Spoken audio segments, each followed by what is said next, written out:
We are here with the man who needs no introduction. Special K, Greg Kelser, welcome to the show. Thanks, David. You know, I've been on this show many times, but my first time with you, so it's an honor. That's right. It hasn't been since, last year when you were on the just show, before right? you got here. That's right, because I was actually looking at some video, you and Brad Gelly. Right. Thanks again for coming by, though. Obviously, the Pistons finish up 29-53, very disappointing season.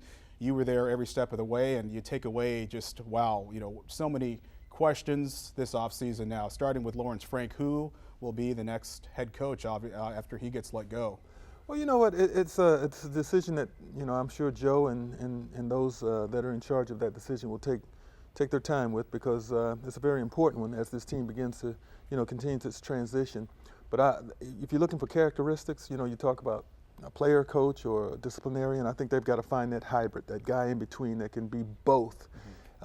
Because over the course of an 82-game schedule, you need both. You have to have someone who's versatile.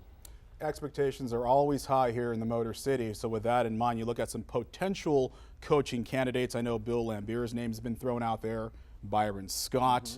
Have you heard of any other potentials? Well, you know, Nate McMillan is another one.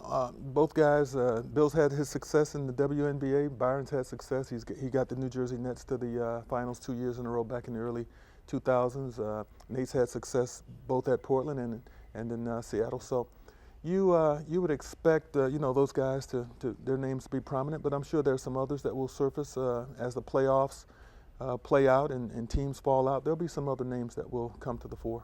How did you like the progress of Andre Drummond in his first season? I loved it.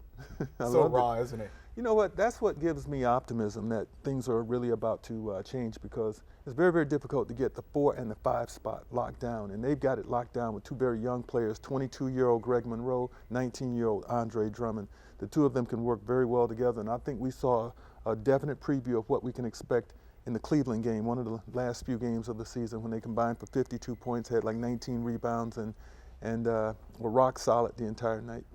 And you look at also Jose Calderon coming here and the way he stepped in.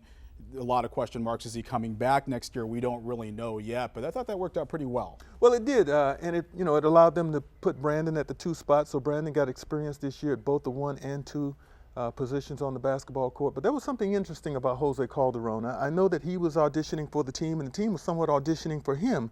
And they would make that decision in the offseason as to whether they would look to move forward together. But when we went to Toronto late in the season, and the warm ovation that he got there, and all the press reports suggesting that there might be a little window of opportunity for him to come back to Toronto, and he didn't slam the door on it, wouldn't shock me if that's where he ended back.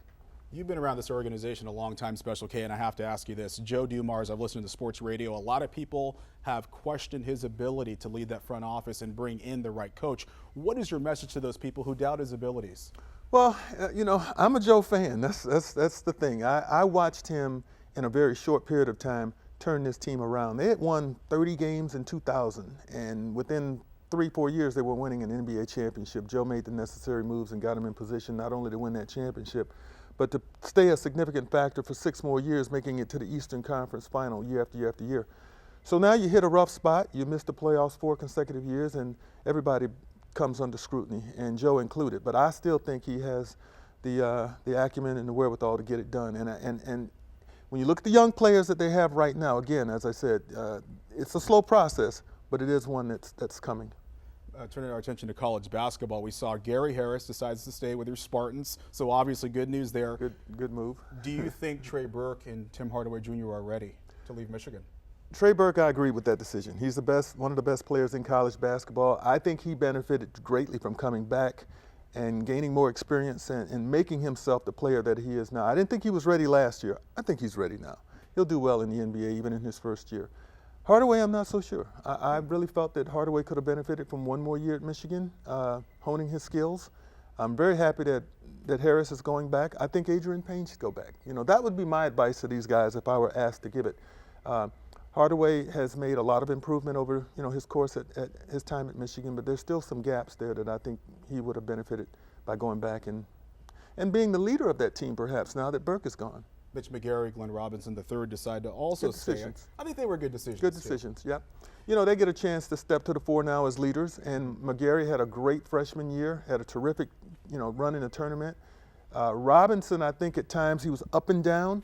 But now he steps up a notch, maybe two, with the loss of Hardaway and Burke, and we'll really get a chance to see what he can do on a consistent basis. I want to take this time now so you can talk about basketball camps that you have coming up pretty soon. I'll let you take it away. Well, we've got 5 weeks of basketball camp coming up, and 4 of them will in this area. We've got one at Southfield High. We're going to be in Livonia. We're going to be in West Bloomfield and Grosse Pointe, and even Detroit. So I'm really excited about the camps. I do this every year. I've been doing it a very long time. And for folks who would like to get more information, they can just simply go to my website, Gregory Kelser, not Greg. I always have to say that. GregoryKelser.com. All the information is there. Phone numbers if you need questions answered. But we're looking forward to spending a lot of time with the kids who are looking to enhance their basketball skills. But when they get there, everybody knows this by now. It's more than just basketball. It's education and all the other things that we think are very valuable to youngsters at this impressionable time of their lives. And you do so much in the community with all your motivational speaking also, so I have to definitely acknowledge that for you. Kudos to you. Thank you. That is Greg Kelser, the man, again, who needs no introduction. You're welcome to the show anytime. Thanks for stopping David. by. Thank you very much.